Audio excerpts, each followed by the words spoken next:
कलयुग के अंत में क्या होगा? जब धरती पर आएंगे भगवान कल्कि और शुरू होगा नया युग। जय श्री कृष्ण। राधे राधे। दोस्तों, क्या आपने कभी सोचा है कि जिस कलयुग में हम आज जी रहे हैं उसका अंत कैसे होगा? क्या सचमुच एक दिन ऐसा आएगा जब दुनिया पूरी तरह बदल जाएगी, या क्या भगवान विष्णु फिर से अवतार लेंगे? और क्या सच में एक ऐसा युद्ध होगा जो पूरी मानव सभ्यता का स्वरूप बदल देगा?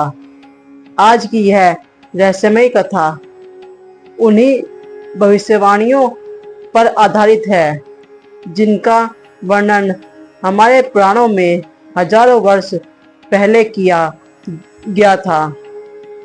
हिंदू धर्म ग्रंथों के अनुसार 4 युग होते हैं: सतयुग, त्रेता युग, द्वापर युग और कलयुग।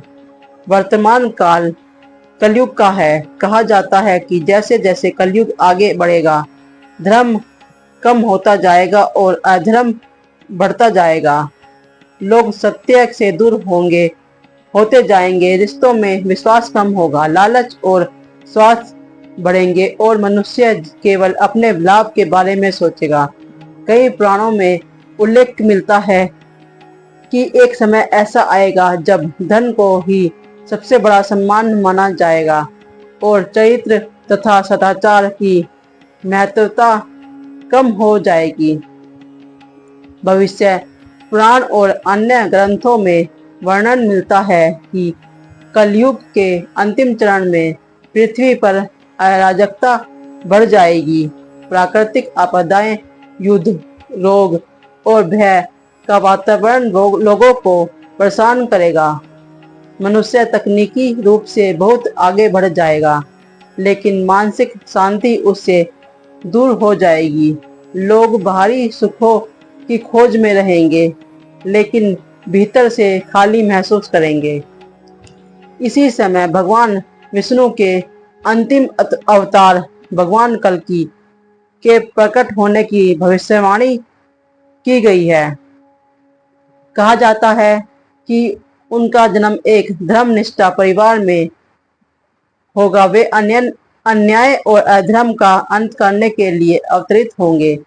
पुराणों में उनका वर्णन एक दिव्य योद्धा के रूप में मिलता है जो सफेद घोड़े पर सवार होगा और उनके हाथ में तेजस्वी तलवार होगी। उनका उद्देश्य केवल दुष्टों का विनाश करना ही नहीं होगा, बल्कि धर्म की पुण्य स्थापना करना भी होगा। कथा के अनुसार भगवान कल्कि के प्रकट होने के बाद संसार एक बड़ा परिवर्तन शुरू होगा। अधर्म का अंत होगा, सत्य और धर्म की पुण्य स्थापना होगी और धीरे धीरे एक नए युग का आरंभ होगा। इसे सतयुग की वापसी माना जाता है, अर्थात अंधकार के बाद प्रकाश और अन्याय के बाद न्याय का समय आएगा। दोस्तों, इन कथाओं का एक ऐसा गहरा आध्यात्मिक संदेश भी है। कलयुग केवल बाहर की दुनिया में नहीं, बल्कि हमारे भीतर भी मौजूद है। जब मन में क्रोध, लालच, अहंकार और ईर्ष्या बढ़ती है, तब व्यक्ति के भीतर कलयुग शुरू हो जाता है, और जब सत्य, प्रेम, करुणा और भक्ति जागती है, तब उसके भीतर में सतयुग का आरंभ होता है।